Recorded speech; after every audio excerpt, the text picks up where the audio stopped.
sasaran utama PDPB tuh kayak pemilih baru, pindah domisili atau TNI Polri yang yang pensiun atau yang masuk. Di Bulungan ini juga masuk kategori sebagai pulau terluar. Itu namanya Hmm, Kecamatan Pulau Bunyung. Suku Punan Batu. suku Mereka di Punan. dalam hutan itu Hmm. tinggal, tidur, berkembang di dalam hutan, di dalam batu di sana. PDPB ini juga menjawab pertanyaan-pertanyaan publik bahwa setelah pemilu atau pilkada KPU itu tidak bekerja gitu.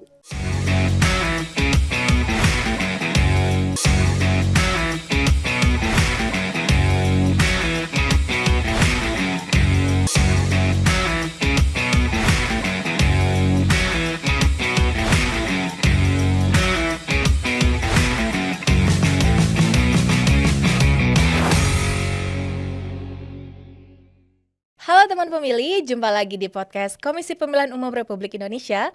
Bersama saya host podcast kali ini, Nur Aziza.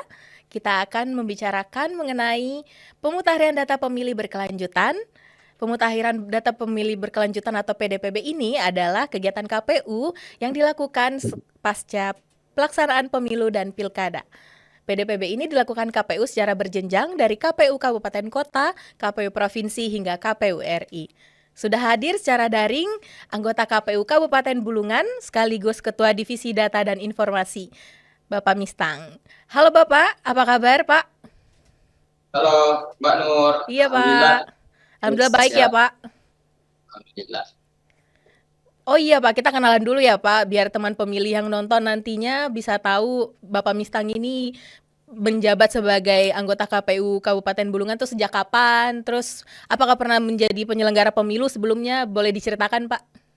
Oke, makasih Mbak Nur. Ini panggilnya Mbak Nur atau Mbak Aziza nih? Iya, ada dua Pak. Mbak Nur aja ya. Iya, siap Pak. Oke. Baik, terima kasih atas kesempatannya. Komisi Pemilihan Umum Republik Indonesia dalam hal ini bagian Humas KPU RI karena telah mengundang kami dalam rangka podcast. Sebelumnya perkenalkan Mbak Nur, Iya Pak. saya Mistang. Kalau di KPU saat ini itu menjabat sebagai Ketua Divisi Perencanaan Data dan Informasi. Kemudian sejak di KPU itu di tahun 2019 pertama kali bergabung di KPU. Sampai dengan sekarang ini sudah masuk periode kedua Wih. di KPU. Periode kedua di KPU dan posisi divisi dari periode pertama sampai dengan periode kedua tidak berubah nih Mbak Nur. Oh, fokusnya sama ya Pak. Memang tenangnya ngolah data ini kalau di KPU ini karena memang punya tantangan tersendiri lah pengolahan data. Berarti sama juga ya Pak, Kem- Kap Bulungan juga ya sebelumnya ya, periode sebelumnya. ya betul, betul Mbak Nur. Kemudian kalau bicara pengalaman menjadi penyelenggara, saya bergabung atau terlibat dari penyelenggara itu sejak masih kuliah, masih mahasiswa. Itu kalau saya ingat di tahun 2013 sampai dengan tahun 2014. Jadi momentum itu adalah momentum pemilu sekaligus pilkada. Oh, sama kayak 2024 ya Pak. Sama posisinya dengan tahun 2024 ini, cuma posisi provinsinya itu berbeda. Karena Hmm. di tahun itu 2013-2014 itu Bulungan ini masih ikut atau masuk di Provinsi Kalimantan Timur. Oh, Belum malah bukan di Kaltara ya Pak ya. Kalimantan Utara waktu itu. Dan dan jadi penyelenggaranya waktu itu saya bukan di ad hoc KPU, malah jadi ad hoc di Bawaslu. Kalau Hmm. dulu itu kan belum Bawaslu namanya, istilahnya dulu itu dia Panwasko, pengawas kota, Panwaska, pengawas kabupaten. Istilah pengawas di desa dan kelurahan itu juga berbeda dengan sekarang. Kalau dulu waktu saya masih di pengawas tahun 2013 namanya itu PPL, Panitia Pengawas Lapangan. Kalau sekarang ini kan di Bawaslu pengawas desa itu namanya PKD, pengawas Hmm. desa dan kelurahan di seperti itu Mbak Nur. Kalau Oh, pengalaman. Oke, berarti Bapak Nah, udah berpengalaman banget nih, apalagi di Bulungan ya, udah 2 periode ya, Pak. ya, Udah itu sama lagi menjabatnya divisinya ya yang sama. divisi yang sama, kayaknya nggak mau pindah-pindah ini divisi. Berarti udah paham ya, Pak, di sana kondisi geografis, kondisi demografisnya seperti apa kira-kira, Pak? Ya, jadi eh, Kabupaten Bulungan ini, Mbak Nur, dan juga pemirsa podcast KPU RI, memang bagian daripada Kalimantan Timur dan sekarang sudah berdiri sebagai salah satu ibu kota di Provinsi Kalimantan Utara. Jadi Bulungan ini adalah ibu kota dari Provinsi Kalimantan Utara.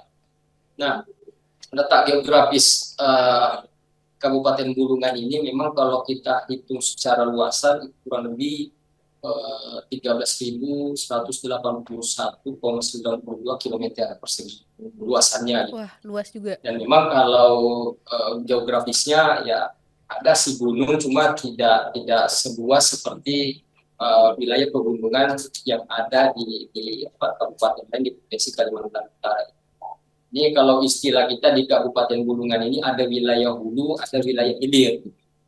Apa tuh, Wilayah Pak? hulu. Nah, kalau di wilayah hulu ini memang apa namanya, satu desa ataupun kecamatan yang memang apa namanya, eh, letaknya itu di bagian pegunungan lah. Cuma memang Oh, di sana itu tidak terlalu banyak gunung. cuman Eh, jauh ya, Pak?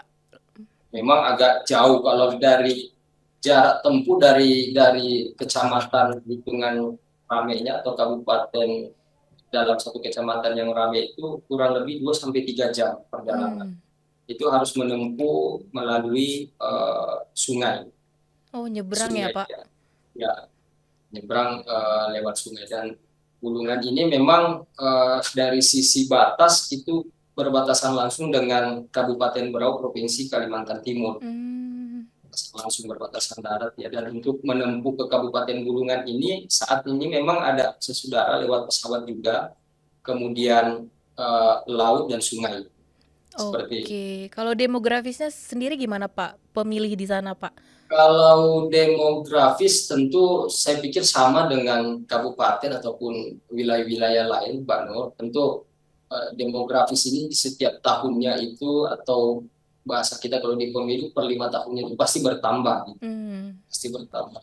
Karena kalau dari historis apa namanya, data pemilihnya Kabupaten Bulungan ini sampai dengan pasca pilkada 2024 kemarin lumayan signifikan kenaikan. Saya ingat waktu masih pertama kali di KPU, masuk KPU 2019 sekitar 90 ribuan. Kalau saat ini terakhir di pilkada itu kita sudah menghampiri 116.000 pemilih Wih. saat ini. Jadi kalau bicara demografi ini memang setiap tahunnya itu bertambah dia, bertambah. Bertambah Walaupun tidak bisa pemilihnya ya, kita Pak? nafikan kekurangan apa namanya dari pemilih itu, kan pergerakan penduduk ini kan juga kita tidak bisa batasi dia. Ada yang masuk, ada yang keluar, ada yang meninggal dan seterusnya. Iya, betul itu, Pak. Itu Mbak Makanya Nora. KPU menggelar ini, Pak, PDPB. Ya, Biar datanya semakin akurat dan valid.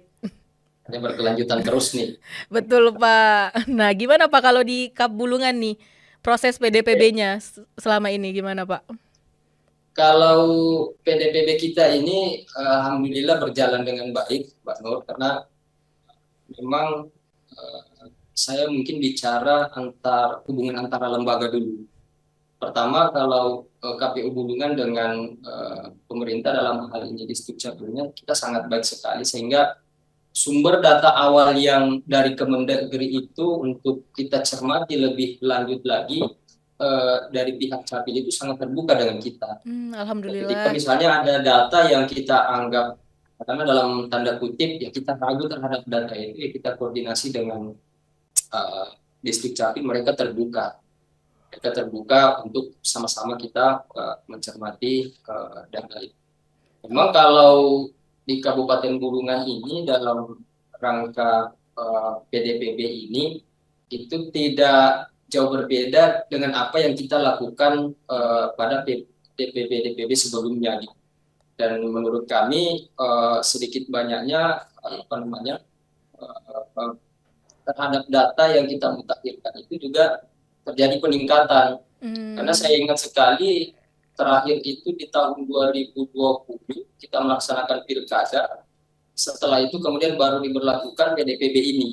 Iya Pak. Dari 96.000 jumlah DPT pilkada tahun 2020, begitu masuk PDPB kita hampir 2 tahun, data pemilih Kabupaten Bulungan itu naik menjadi hampir 111.000.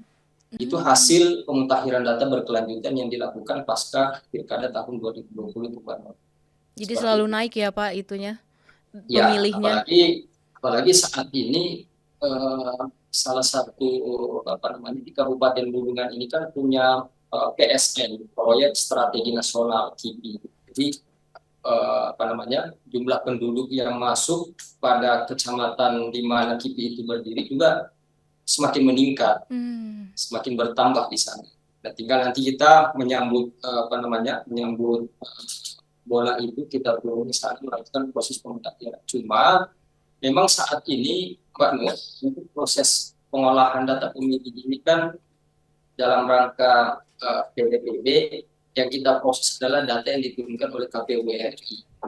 Nah, tapi KPU RI tidak eksklusif dalam hal ini, karena kenapa kita membuka posko pelayanan di kantor. Oh, Ketika misalnya jadi ada di kantor ya ada Pak poskonya? kita di kantor, karena Oh, ini masih kita agak terbatas dengan anggaran, sehingga untuk pusat pelayanan itu kita tempatkan di kantor KPU.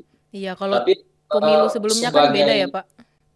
sebagai untuk penyebaran informasi, segala atau semua media yang ada di Kabupaten Bulungan itu kita lakukan sosialisasi via media sosial, bahwa PDPB sejak berapa bulan yang lalu sudah berjalan, eh, sampai dengan tahun 2025 Desember nanti proses rekap terakhir akan dilakukan, sehingga masyarakat itu diminta sejak dari itu sampai dengan Desember nanti melakukan proses melaporkan diri untuk Siap Pak. melimpahkan Jadi datanya. selama proses PDPB ini kita bekerja sama ya Pak, KPUK Bulungan bekerja sama sama Dikdus Dapil, lalu membuka posko juga ya Pak, posko layanan untuk pemilih datang ya ke kantor KPU-nya ya.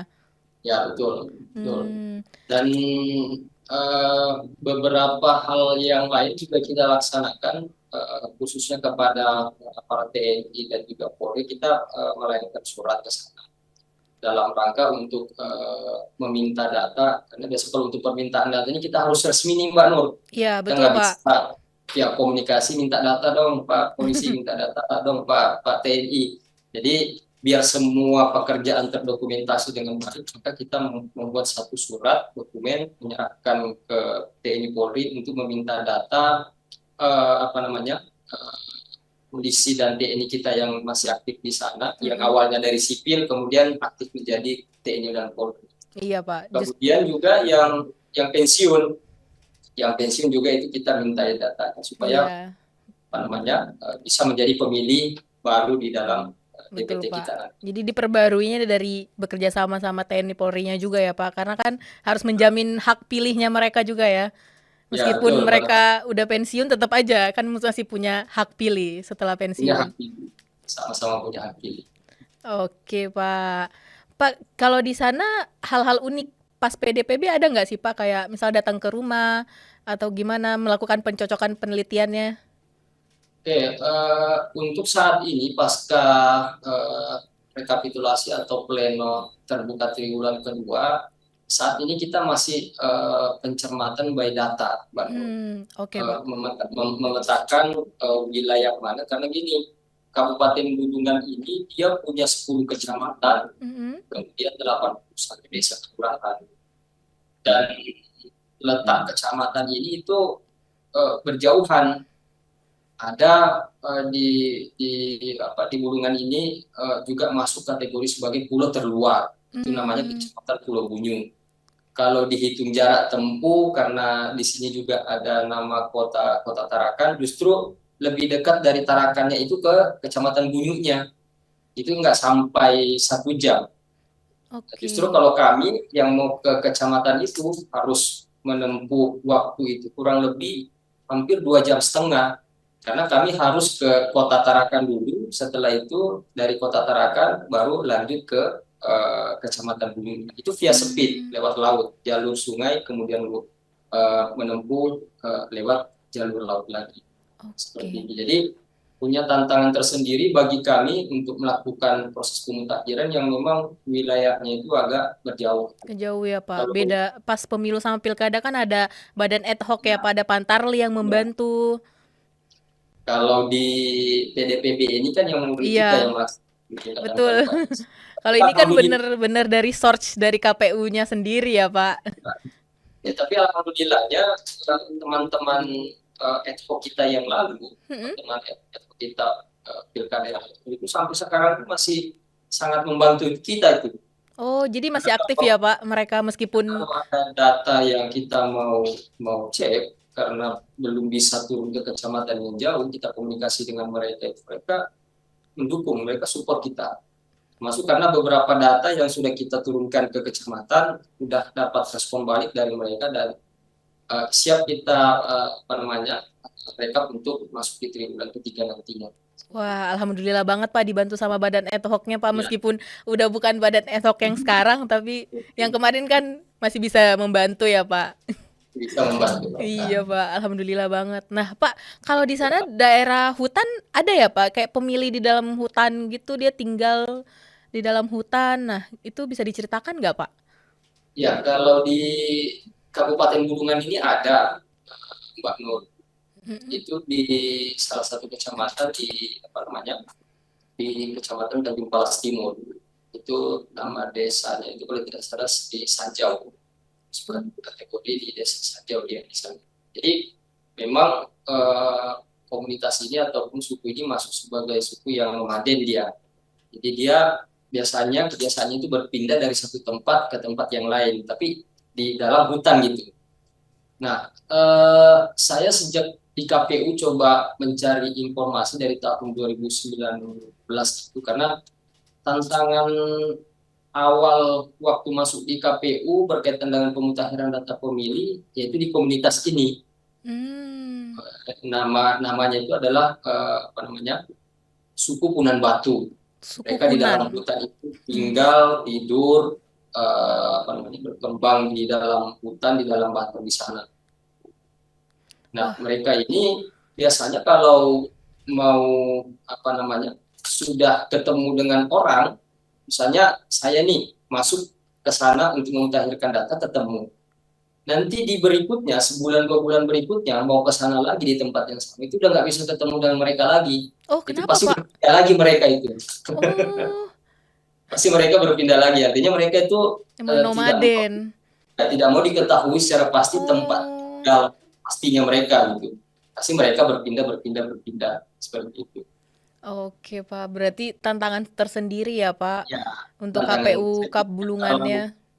kalau yang lain pada saat proses pemutakhiran sih hampir sama saja sepertinya dengan kabupaten lain karena jalur sungai kemudian jalur darat yang jarak tempuhnya itu hampir 3 jam, kemudian lewat sungai naik perahu yang ukurannya mungkin hanya tidak sampai 1 meter lebarnya, perjalanannya jarak tempuhnya itu kurang lebih 4 jam dengan kondisi air yang sangat apa siram gitu, seperti itu Mbak tantangannya. Sangat menarik ceritanya Pak. Jadi pengen ke sana Pak. Saya belum pernah ke Kaltara sih sebenarnya. Kan ada waktu karena bisa main-main ke Siap Pak. Oke. Pak, nanti kita cerita lagi ya Pak di segmen berikutnya. Nanti kita kembali lagi di segmen berikutnya untuk berbicara mengenai PDPB di Kap Bulungan. Jangan lupa ya. nonton terus podcast KPU di kanal YouTube Komisi Pemilihan Umum.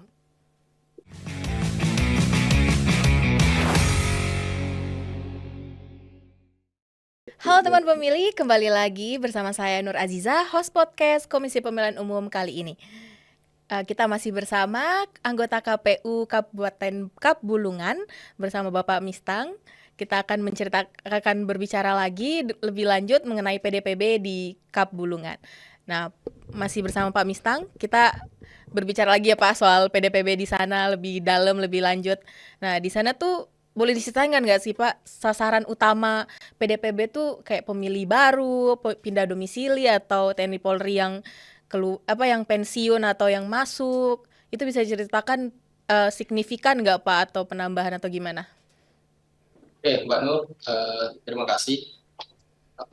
Untuk menuju rekapitulasi di bulan September nanti, memang kalau secara keseluruhan data yang diterima oleh KPU dengan itu sebanyak 13.121. Jadi itu kondisi data dengan semua kategori. Kalau dalam proses pemutakhiran itu sudah Iya. ada data yang mungkin data DPT-nya yang perlu kami cermati saat ini, bahkan data yang turun pun masuk data DP4-nya yang harus dicermati, kemudian data meninggalnya, kemudian pindah keluarnya, Mm-mm. dan pindah masuknya, kemudian data potensialnya dan seterusnya. Jadi di rekap triwulan kedua kemarin, beberapa kategori data ini sudah kita lakukan proses istilahnya bersih-bersih lah, bersih-bersih, khususnya kepada pemilih-pemilih dengan kategori itu pindah keluar. Oh Pindah. iya Pak. Namun pada saat rekapitulasi kemarin, kita juga menerima kurang lebih hampir 2.000 data esensial, artinya data memang yang yang baru, yang sama sekali itu belum belum mengikuti pilkada terakhir kemarin gitu. Mm-mm. Itu juga sebagian setengah separuh daripada angka yang ada itu sudah kita lakukan proses penginputan di dalam sistem informasi data pemilih ataupun di SIDAG. Nah, itulah yang kita rekap. Nah, untuk triwulan ketiganya nanti ini masih tersisa sekitar kurang lebih 9.000 data, dan kita sudah petakan kecamatan mana yang akan nanti kami lakukan coklik terbatas. Hmm. Kita rencanakan kalau bukan hari Selasa, hari Rabu minggu depan kita akan melaksanakan coklik terbatas bersama dengan Bawaslu, eh, memilih atau melihat kecamatan mana yang terdekat. Kalau di KPU atau di Kabupaten Bulungan ini memang jumlah pemilih ataupun penduduk yang padat itu ada di Kecamatan Tanjung Selornya, Bang Nur. Jadi Oh, oke Pak. sebagian besar memang kalau kita lihat data 13.000 itu memang berada di Kecamatan Tanjung Selor, kecamatan yang paling padat itu. Jadi nanti kita melakukan cuplik terbatas di situ. Di situ ya Pak. Dan dan yang itu tadi kita coba komunikasi dengan teman-teman ad hoc yang lalu di pilkada itu, sampai dengan hari ini mereka juga terus melaporkan data ke kami.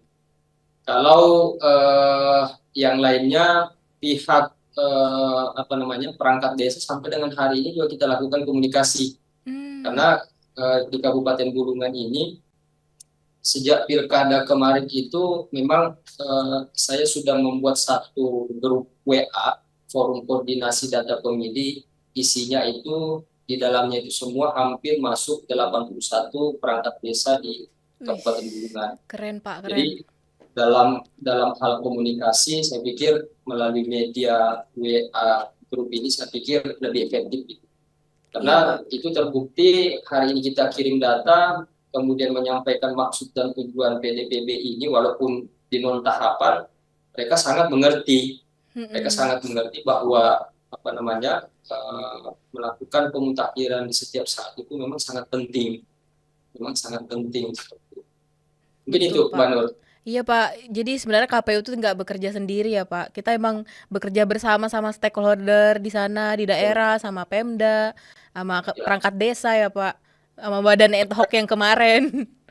Bahkan kemarin kita sudah juga menerbitkan satu dokumen berupa dokumen pengumuman itu, menyasar semua instansi yang mungkin punya pegawai yang memang dalam bentuk jumlah banyak gitu.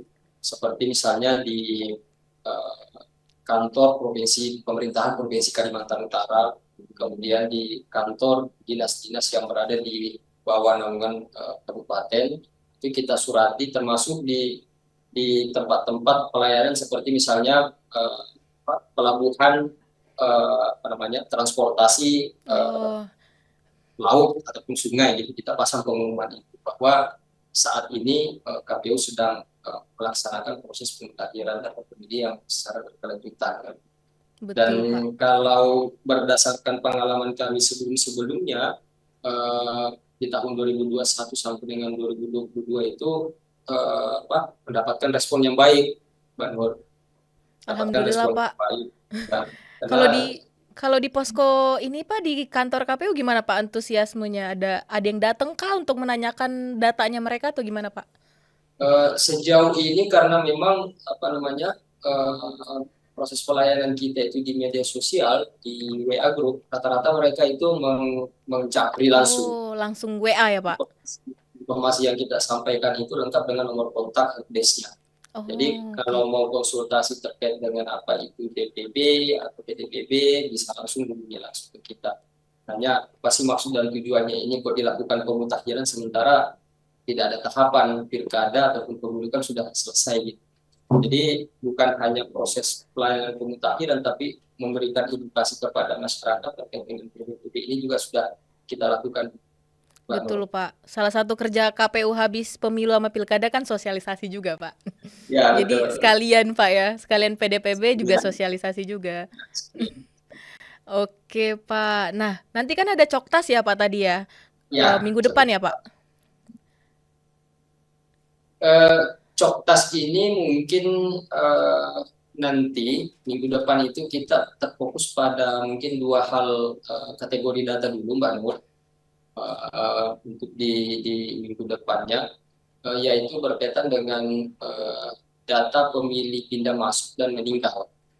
Data pemilih masuk dan meninggal. Nah, kemarin itu kita sudah dapat laporan dari teman-teman ad hoc, ada data pemilih yang masuk kategori pemilih meninggal itu ternyata orangnya masih ada di Waduh. dua kecamatan di ada dua kecamatan, Kecamatan Tanjung Palas Timur kita temukan dua orang yang sudah Mm-mm. terbit akta kematiannya, tapi ternyata masih sehat walafiat di sana. Kemudian di Kecamatan Sekata juga masih kita temukan. Nah ini nanti kita lakukan proses coklit apa namanya terbatasnya karena untuk mentemeskan data pemilih di Sidali khususnya kalau untuk dia meninggal harus ada dokumen otentik berupa kalau meninggal dia harus ada akte kematian Iya betul atau Pak. keterangan dari pihak keluarga ataupun RT yang menyatakan bahwa yang bersangkutan sudah meninggal atau ada surat meninggal dari rumah sakit itu juga kita bisa Oh, gunakan. jadi antara dua Prinsip, dokumen itu ya Pak ya? nah, prinsip pemutakhiran ini Mbak Nur itu tidak berubah dari prinsip pemutakhiran pemilu dan pilkada lalu yaitu masih menggunakan prinsip de jure De jure, betul. bahwa eh, masuknya pemilih dan juga keluarnya pemilih di dalam DPT itu harus berbasis data, harus berbasis dokumen dia. Iya, evidence ya Pak, buktinya tuh apa gitu. Ya, harus semua punya dokumen yang otentik karena kita tidak mau lagi apa dibilangin bahwa KPU itu selalu menghilangkan hak pilih. Padahal tidak Sementara ya Pak. tidak karena semua prosedur saya pikir di dalam PKPU 1 tahun 2020 itu kan sudah sangat jelas terkait dengan PDPB-nya ini gitu. Iya, Kita betul Pak. tidak pernah menghilangkan apa namanya hak pilih kecuali dalam kondisi tertentu yaitu yang diatur tadi hilangnya hak pilihnya karena dia meninggal, hilangnya hak pilihnya karena memang sudah tidak berada di Kabupaten Bulungan misalnya. Betul. Seperti Dan KPU juga menghapus data itu ya berbasis fakta juga ya ya Pak. De jure. berbasis Iya, jur ada buktinya kalau itu ya emang beneran meninggal gitu. Jadi kita hapus datanya. ya karena memang saya sangat rasakan sekali perbedaan prinsip pemutakhiran itu dari 2019 dengan sekarang gitu. Jadi memang data kita ini memang betul-betul apa namanya akurat lah, akurat lah. Iya Kalau Pak. dulu di saya masuk itu ya masih menggunakan prinsip de facto, ya orang bilang di sana ada pemilih, ya Oh, teman-teman oke. ad hoc kemudian memproses tanpa ada dokumen otentik yang lebih jelas. Dan alhamdulillah sejak setelah itu menggunakan prinsip De de jure. jure ini, alhamdulillah secara nasional juga kita tidak pernah dipersoalkan lagi berkaitan dengan data pemilih ini. Secara nasional, Mbak, bukan cuma Kabupaten Iya, Bulungan. betul betul Pak. Kerasa kok Pak di sini. Alhamdulillah tidak ada lagi ini isu-isu soal data pemilih pas kita pemilu sama pilkada Pak. Alhamdulillah. Karena udah Enggak, berbasis bukti. Kalau kita hapus ya ada buktinya kenapa kita hapus gitu. ya. Karena kan sekarang menggunakan aplikasi Sidali, jadi Iya. setiap kerjaan teman-teman operator itu semua terekod di sana. Terekod di sana. Masuk user aja, login di Sidali saja itu Udah eh, terrecord. terrecord. Masuk operator A jam berapa itu terrecord gitu. Jadi semua pekerjaan di dalam di Sidal itu kita tahu siapa admin, siapa operator satu, dua dan tiga dan seterusnya. Itu kita tahu semua gitu. Jadi khususnya kalau saya melihat teman-teman operator di Kabupaten Bulungan itu tidak ada yang dalam tanda kutip mau bermain dengan data pemilih ini. Betul, Semuanya Pak. bekerja sesuai dengan rules, bekerja sesuai dengan aturan. Ketika memang dia datanya tidak valid dan tidak bisa masuk kategori sebagai data pemilih, jangan dimasukkan gitu, Betul, daripada Pak. bermasalah hari. Iya, udah jelas juga di PKPU 1 tahun 2025 ya, Pak. Ya, Udah jelas semua tuh ketentuannya. Jadi operator pasti udah mantep lah, Pak, kerjanya. Luar biasa kerja-kerjanya, Pak. lalu ada Oh iya, Pak. Nanti pas Coktas itu kira-kira pemilih harus menyiapkan apa ya, Pak, dari pemilihnya ketika didatangin KPU Bulungannya? nah, apa namanya dokumen yang harus disiapkan ini juga sudah kita sampaikan kepada publik bahwa ya walaupun tidak ada petugas pantarli, kemudian nanti kita akan urus secara terbatas, tetap apa namanya menyiapkan atau menggunakan dokumen seperti pada saat pemilu atau pilkada, itu berupa apa namanya KTP dan juga KK. Bahkan di PKPU pemutakhiran pilkada kemarin itu ada tambahan, itu dia data kependudukan. Iya, Pak. Artinya dokumen kebutuhan dokumen untuk memintakan data ini saya pikir sudah sangat fleksibel sekali gitu. Ya, walaupun sebenarnya apa namanya masih ada beberapa kekurangan, tapi itu implikasinya pada saat hari H pemungutan suara. Oke, Pak. Misalnya pemilih tidak boleh menggunakan kartu keluarga di dalam TPS. Karena yang diatur di dalam ketentuan itu adalah KTP elektroniknya, bukan apa namanya dokumen kartu keluarga ataupun dokumen itu sudah diatur. Makanya dulu Oke. sering terjadi perdebatan Iya, Pak. kepada warga pemilih, kok kami didata menggunakan KTP ataupun KK, tapi pada saat masuk ke TPS kita tidak bisa menggunakan KK gitu. Itu Jadi sering jadi perdebatan gitu tuh Mbak Nur. Sering KPPS-nya kita juga bingung kayaknya, Pak. Jawabnya gimana ya? lagi kalau KPPS-nya ini bukan petugas dari apa bukan petugas pantar di sebelumnya, Iya, jadi itu tidak pasti ngerti. kewalahan untuk Iya, menjawab. bener, Pak. Tapi hal biasa sih, Pak, itu kalau ada pertanyaan itu namanya juga masyarakat ya, Pak. Nanti mungkin juga pas Coktas mungkin pertanyaannya muncul, Pak. Ini mau pemilu lagi ya, Pak? Apa kapan nih pemilunya udah di data dari sekarang? Nah, Ya, itu itu betul tugasnya Mbak Nur, kita. itu betul.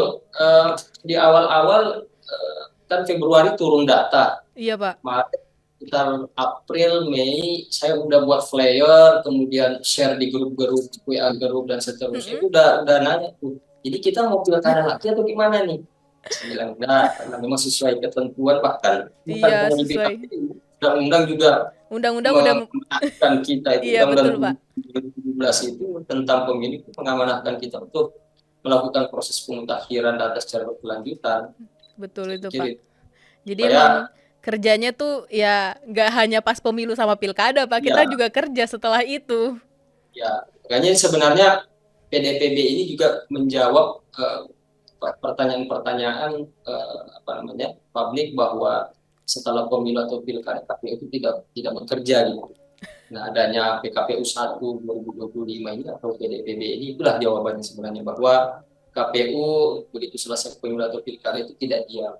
Kita melaksanakan memutakhirkan dan seterusnya sampai dengan apa namanya eh, tahun 2025. Betul, Pak. Oke, Pak. Nah, terakhir nih, Pak.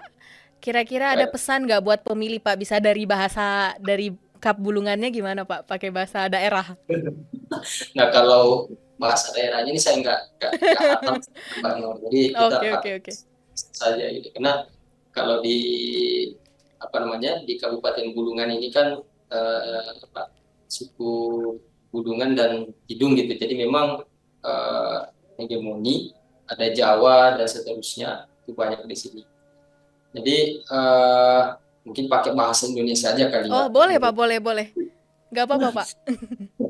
Baik, terima kasih Mbak Nur dalam kesempatan podcast KPU RI ini apa namanya bahwa KPU, khususnya KPU Kabupaten Bulungan tidak bosan-bosannya terus mengajak kepada seluruh warga ataupun masyarakat Kabupaten Bulungan eh, menggunakan kesempatan pemutakhiran data pemilih berkelanjutan di tahun 2025 ini untuk mengupdate identitas ataupun data pemilihnya. Saya pikir proses pemutakhiran ini sangat penting untuk menunjang kualitas data pemilih kita di pemilu yang akan datang, sehingga dalam kesempatan ini KPU Kabupaten Bulungan membuka pelayanan untuk proses pemutakhiran. Nah, mari sama-sama seluruh warga Kabupaten Bulungan kita gunakan waktu dan kesempatan ini untuk terus memperbarui dan memperbaiki data kita untuk mengusung pemilu di tahun 2029. Terima kasih, Mbak Nur. Yes, terima kasih Bapak sudah menceritakan banyak hal soal PDPB di Kap Bulungan. Terima kasih sudah berbincang-bincang di podcast KPU, Pak. Semoga tidak kapok ya, Pak. Terima kasih juga, Mbak Nur. Oke, Pak. Teman pemilih, terima kasih telah menonton podcast hari ini. Jangan lupa like, comment, subscribe, dan share ke teman-teman kalian podcast KPU Republik Indonesia. Podcast KPU terdepan berbicara kepemiluan. Bye-bye.